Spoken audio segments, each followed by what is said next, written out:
Dália de Polito recebeu o pior telefonema de sua vida. Era o sargento da polícia de Boynton Beach, Frank Heinze, pedindo que ela corresse para casa depois da academia. Quando ela chegou, foi informada de que seu marido havia sido assassinado. Então ela desabou a chorar. Oi, gente, se você gosta de conteúdos, casos reais, lendas e mistérios, fique por aqui. E já vamos logo para essa história aterrorizante que aconteceu no ano de 2009 em Boynton Beach, na Flórida, nos Estados Unidos. Michael de Polito, o Mike, nasceu em 18 de dezembro de 1970 na Filadélfia. Seus pais eram dependentes químicos, então ele foi praticamente criado por seus avós. O Michael, que eu vou chamar de Mike, também desenvolveu problemas com drogas ainda na sua adolescência. Com 15 anos de idade, o Mike já havia ido para a reabilitação muitas vezes. A última vez que ele foi para a reabilitação, ele conseguiu ficar sóbrio em 5 anos e meio por aí. Aos 20 anos de idade, além de voltar a usar drogas, ele passou a traficar. Quando estava com 26 anos de idade, ele se mudou para a Flórida, isso no ano de 1997. Com muito pouco tempo na Flórida, ele acabou sendo preso por oferecer dólares a uma policial em troca de relações sexuais. Ele se declarou culpado, ele acabou apenas recebendo uma advertência e foi libertado poucos dias depois. A partir daí, ele conheceu uma mulher chamada Karen e eles tiveram um filho juntos. Mas pouco tempo depois, ele acabou conhecendo uma segunda pessoa, uma mulher chamada Maria. Ele também começou a trabalhar em uma empresa de telemarketing. Eles pegavam o dinheiro dos clientes, prometendo altos rendimentos e no final era tudo um esquema de pirâmide. Aí, do nada, a empresa decretou falência e o Mike resolveu abrir a sua própria empresa de telemarketing. A empresa do Mike era muito parecida com a que ele trabalhava, Ele pegava o dinheiro das pessoas e sumia. Ele foi preso por esses golpes no ano de 2002 e foi condenado por fraude e roubo. Sua sentença foi de 30 anos de prisão, com um mínimo de 2 anos para liberdade condicional. E em 2005 ele estava de volta às ruas. Porém agora ele teria um agente de condicional em seu encalço, pelos próximos 28 anos de sua vida. Uma das condições de sua liberdade condicional era que ele pagasse o valor de $250 mil em restituições das suas vítimas.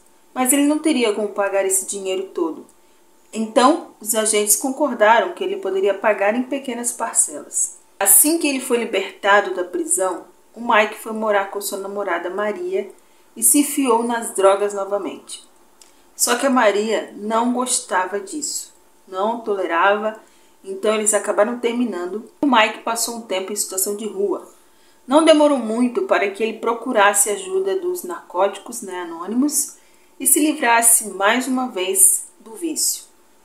E assim que ele ficou limpo, a Maria o aceitou de volta e concordou em ajudá-lo a superar aquele vício.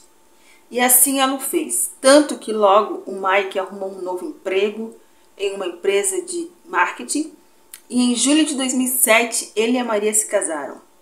Naquele mesmo ano, ele abriu uma empresa de marketing e desta vez era uma empresa séria e tudo estava indo muito bem. Ele estava ganhando bem e tendo uma vida bem confortável e agora tudo certinho, sem falcatruas.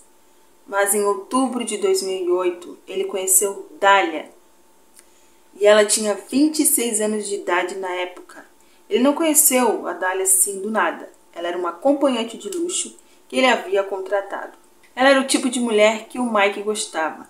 Ela era festeira igual ele e enquanto que com a esposa Maria ele era uma pessoa regrada, calma, com a Dália as coisas iam completamente ao contrário. E aparentemente ele estava sentindo falta dessas loucuras.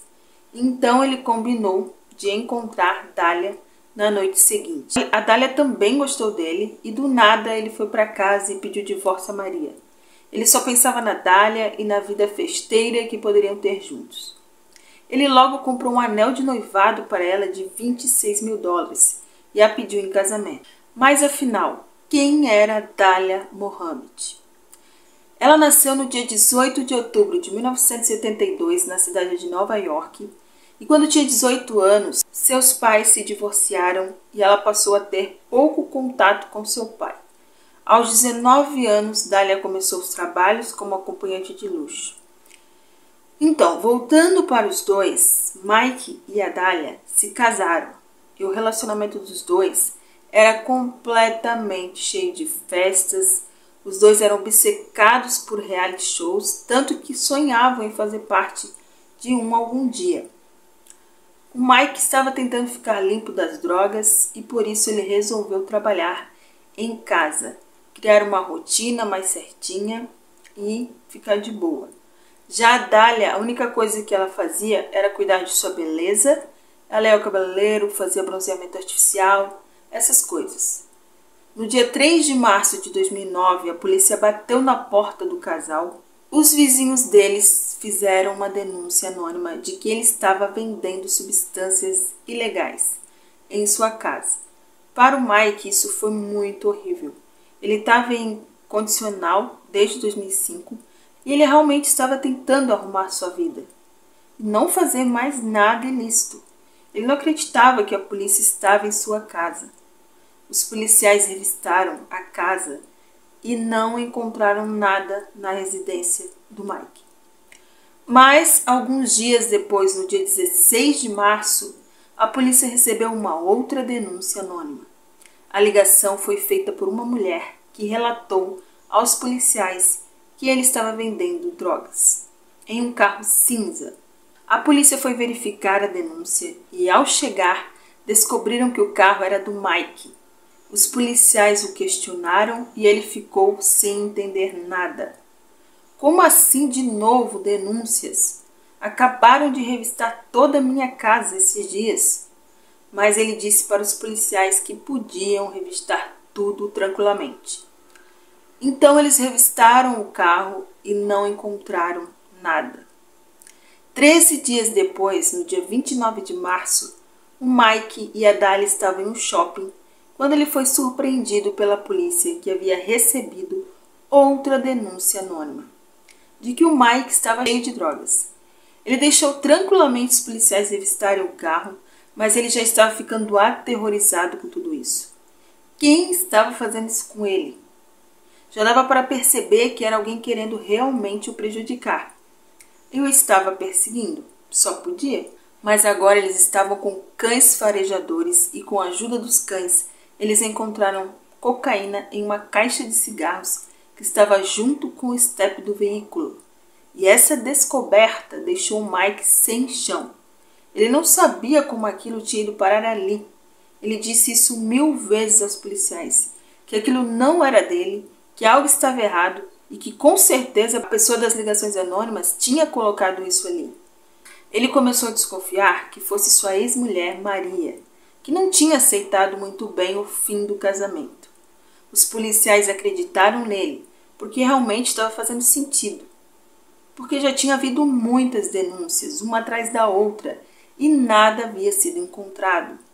Então eles imaginaram que, como as denúncias anteriores não tinham encontrado nada, desta vez a pessoa que fez a denúncia resolveu garantir que a polícia encontraria alguma coisa.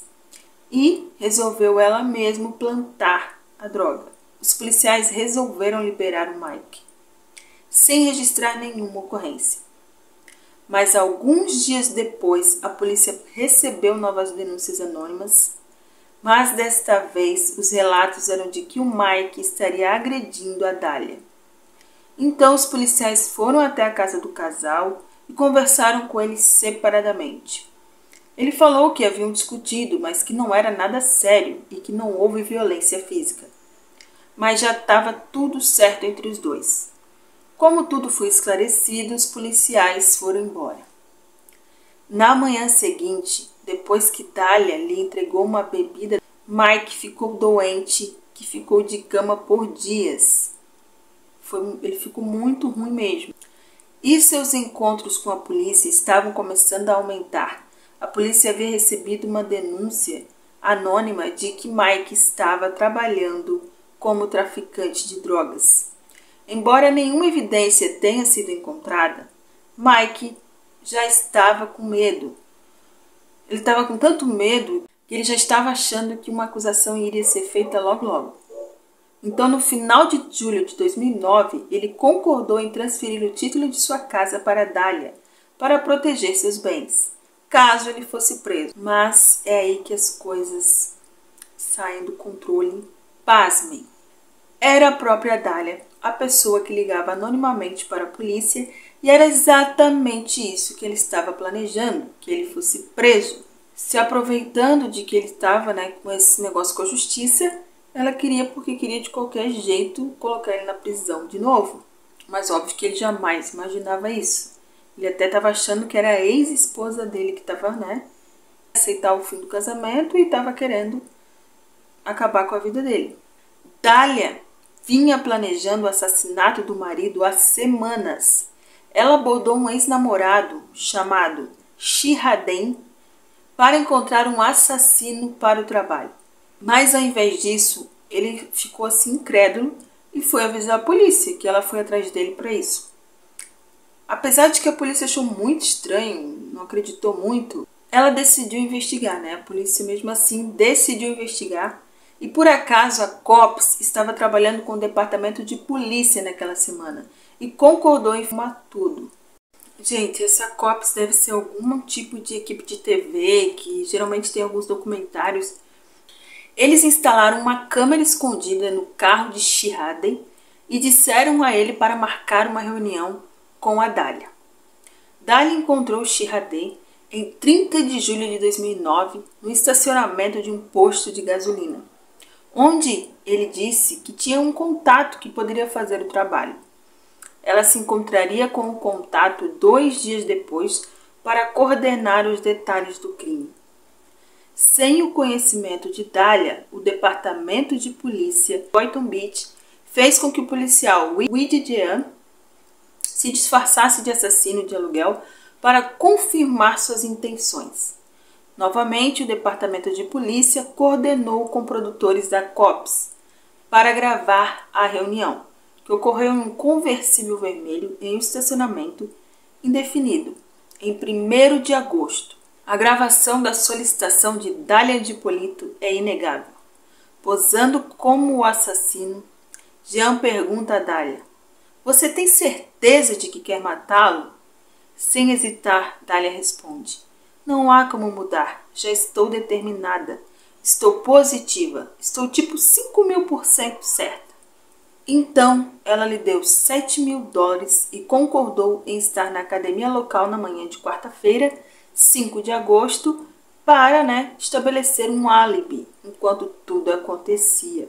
Na manhã do suposto assassinato, Dália foi à academia às 6 da manhã, como prometido. Enquanto ela estava fora, a polícia montou uma cena de crime falsa na casa dela e de Mike. Quando ela voltou, havia vários carros de polícia estacionados na frente. A casa tinha sido isolada com fita amarela e um fotógrafo forense estava documentando evidências. E detalhe que a polícia bateu na porta do Mike, logo após ela ter saído para a academia, e contou tudo para ele. Então pensa o susto da pessoa, E então, quando ela chegou, o policial foi dar notícia para ela de que o Mike estava morto. Ela soluçou nos braços de um policial. Ela chorou horrores. O sargento Paul Sheridan a confortou como viúva e a levou para a delegacia de polícia para ajudá-los a identificar o suspeito. Mas enquanto isso, ele estava avaliando a reação dela, O policial Sheridan trouxe o policial Weidi Jean algemado à sala, e alegou que o suspeito, o suposto suspeito, foi visto fugindo de sua casa.